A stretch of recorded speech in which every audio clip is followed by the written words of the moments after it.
Sat Nam. Sat Nam. Sat Nam. Sat Nam. Sat Nam. Sat Nam. Sat Nam. Sat Nam. Sat. And inhale. Hold. Gather this energy up. Squeezing up, letting it rise. And exhale and release. And we'll just come lying down for a few minutes. We always want to rest after Sat Kriya. Short period.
Slowly coming back into the body.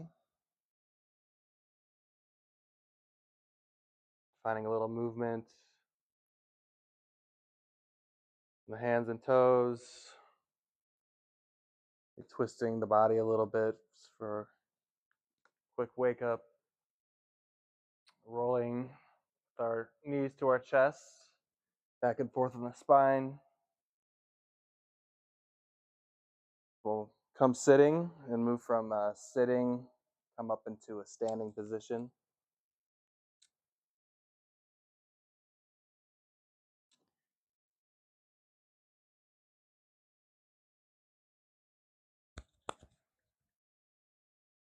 And we'll come up into horse stance, just like you're seated on a horse.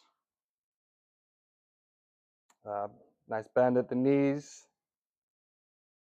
Feet at about 45-degree angle or so. Try to find your knees over your toes if you can. Extended spine. This is going to be a 4-part movement. We'll start with our hands in prayer, and we'll inhale, turn our foot right, our right foot to the right, open our arms and just lean in. As we exhale, come back into prayer overhead, horse, and inhale, exhale and fold. Inhaling back up. Now turning the left foot. I guess we exhale on this part actually. Exhaling forward. Inhaling, hands up in prayer, overhead. Exhaling down and fold. Inhaling back up. Exhaling right, arms spread, leaning in. Inhaling up, turning the foot back, prayer pose. Exhaling to a fold. Inhaling back up. Exhale left, arms spread. Inhaling up. Exhaling to fold. Inhaling up. Exhaling to the right, arms spread. Keep going.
As you come back to center, inhale with the hands up. Take 5 deep breaths. Inhaling fully, exhaling completely.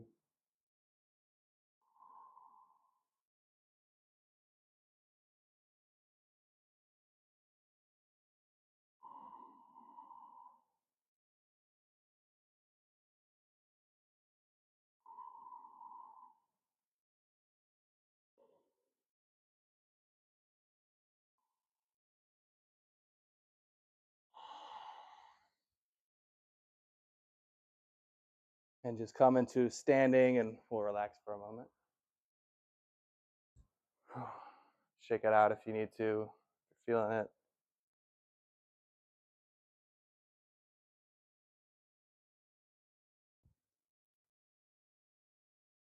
All right. So with our next asana, we're going to bring some energy into our electromagnetic field with some aura painting.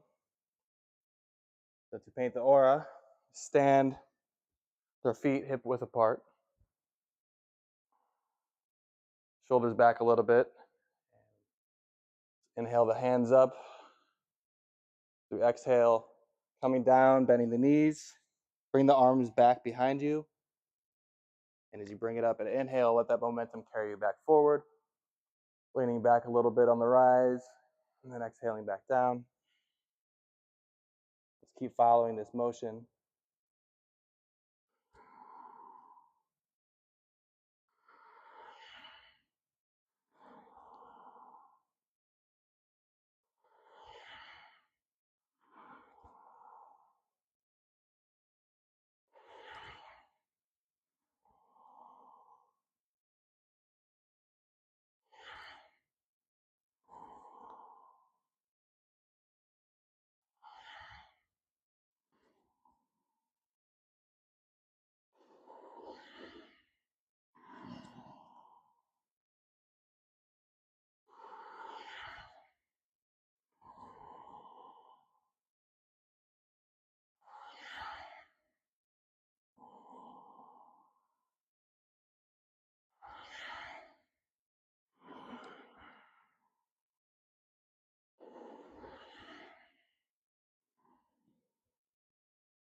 Inhale up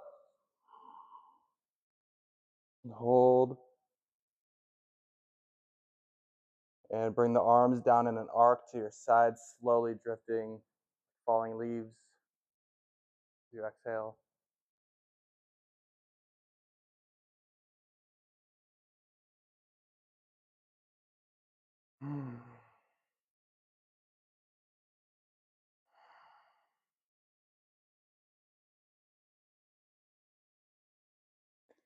From here, we could just come lying down on the back for full savasana.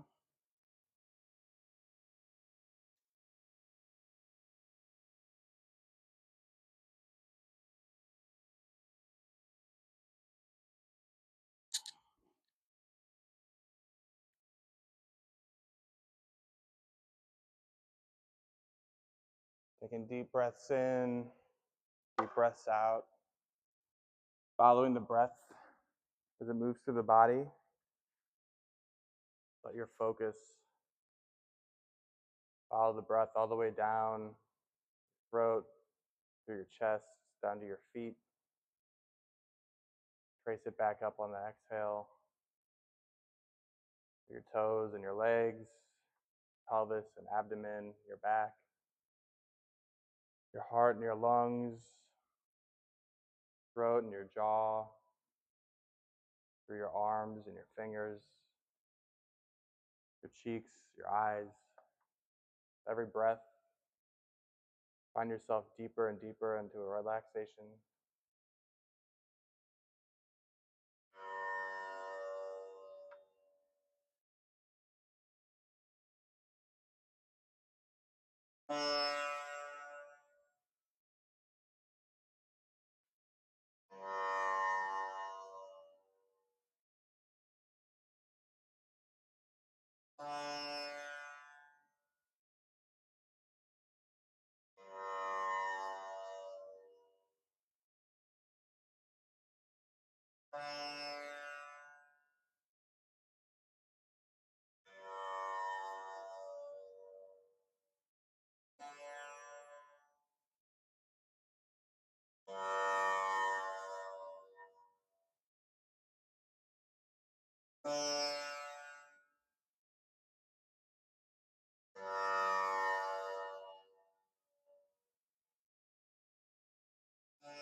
Let your awareness re-enter your body slowly.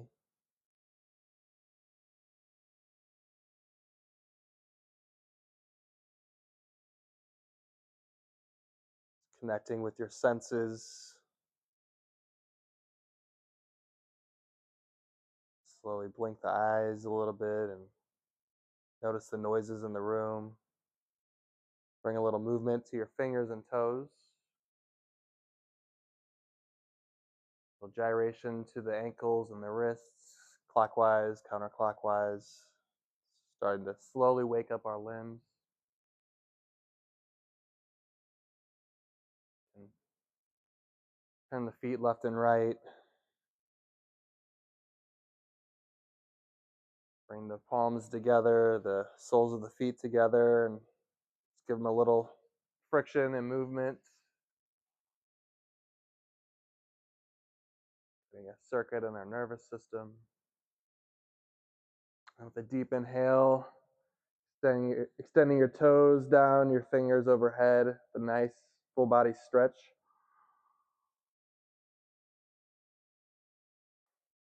Now the next inhale, extending through the heels, through the palms.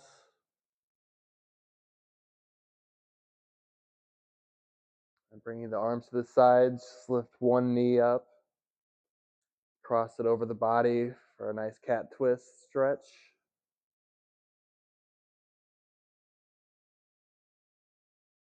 And switching legs and rotating to the other side.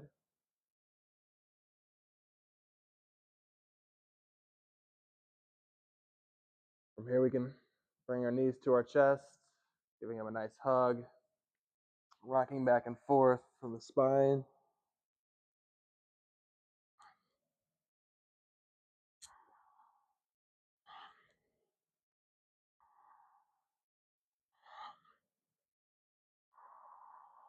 Become seated for meditation.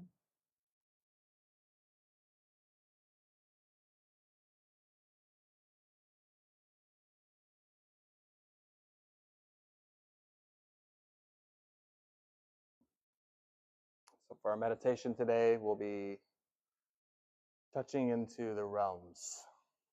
That's the title of it, and we'll have 3 mudras we'll work with here. We'll start with 3 mudras and 3 mantras. 3 mantras are Ma, Sa, and Ya. Ma is activating the gut brain, Sa is the heart, and Ya is the head brain. So on Ma, we'll bring our right hand into a fist, thumb across the palm, fingers wrapped over it. Just bring it to a nice hold at the navel. Ma. Sa, move our hands to the heart. And Ya, our hands overhead. Back down, Ma, Sa, and Ya. And this mantra, the moon, the sun, and you. But when you put it together, it sounds like Messiah. And the truth is that the great teachers like Jesus and Buddha, they came not to teach that they are a Messiah to save us, but they came to teach us that we all have a Messiah within ourselves. By aligning our body, healing our nervous system, we can find that Messiah within. So we'll chant for a few minutes. Ma, Sa, Ya. Just bring our hands to the navel. We'll start with a nice, fresh set of air in our lungs with a deep inhale. Exhale completely. And inhale fully. We can begin. Ma, Sa, Ya. Inhale. Ma, Sa, Ya. Ma, Sa,